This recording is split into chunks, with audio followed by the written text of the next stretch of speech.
মৃত্যুর 9 মাস পর নিজ বাসা থেকে অভিনেত্রীর মৃতদেহ উদ্ধার। পাকিস্তানি অভিনেত্রী ও মডেল হুমায়রা আসগর আলীকে 8 জুলাই 2025 তারিখে করাচির নিজ অ্যাপার্টমেন্ট থেকে পচা গলা মৃতদেহ অবস্থায় উদ্ধার করা হয়েছে। কিন্তু এখানেই শেষ নয়। ময়নাতদন্ত ও তদন্তকারীদের দেওয়া তথ্য অনুযায়ী এই অভিনেত্রী মারা গেছেন 8 থেকে 10 মাস আগে, অর্থাৎ 2024 সালের অক্টোবরের দিকে। এই দীর্ঘ সময়ের মধ্যে কেউ তার খোঁজ করেনি, না তার পরিবার, না বন্ধু, না সহকর্মী।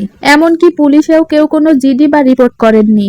মূল ঘটনা শুরু হয় যখন ফ্ল্যাট মালিক দীর্ঘদিন ভাড়া না পাওয়ায় আদালতে অভিযোগ দায়ের করেন। সেই অভিযোগের পরিপ্রেক্ষিতে করাচি পুলিশ 8 জুলাই হুমায়রার অ্যাপার্টমেন্টে যান। কোনো সাড়া না পেয়ে দরজা ভেঙে ভেতরে প্রবেশ করে এবং মেঝেতে উপুড় হয়ে পড়ে থাকা পচে যাওয়া মৃতদেহ উদ্ধার করে।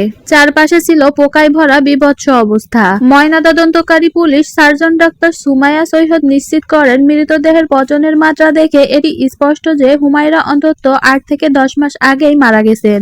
এই অভিনেত্রীর ময়নাতদন্তের চাঞ্চল্যকর তথ্যগুলো হলো: অস্থিমজ্জা সম্পূর্ণ গলে গেছে, মস্তিষ্ক এবং দেহের অঙ্গ প্রত্যঙ্গ সম্পূর্ণভাবে পচে গেছে, আঙুল ও নখের কোনো চিহ্ন নেই, হাড় বেরিয়ে এসেছে, হাড়ের গায়ে শুধু কালো চামড়ার স্তর, চুলে কিছু বাদামি রঙের পোকা থাকলেও ম্যাগেট বা লাভা পাওয়া যায়নি। এমন অবস্থায় মৃত্যুর সঠিক কারণ জানা সম্ভব হয়নি। ডিএনএ টেস্টের রিপোর্ট এখনো চলমান। চুল, কাপড় ও রক্তের নমুনা রাসায়নিক পরীক্ষার জন্য পাঠানো হয়েছে।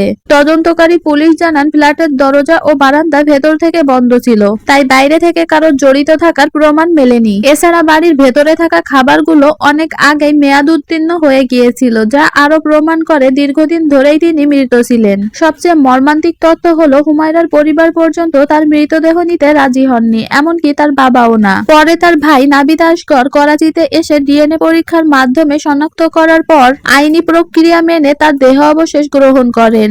এই ঘটনা শুধু এক মডেল বা অভিনেত্রীর মৃত্যুর নয়, বরং নিঃসঙ্গতা, অবহেলা আর সমাজের নীরবতার এক নির্মম চিত্র। প্রিয় দর্শক, আপনার গুরুত্বপূর্ণ মতামত কমেন্টের মাধ্যমে জানাতে পারেন এবং এই ধরনের অজানা সব তথ্য জানতে এই চ্যানেলটি সাবস্ক্রাইব করে রাখুন।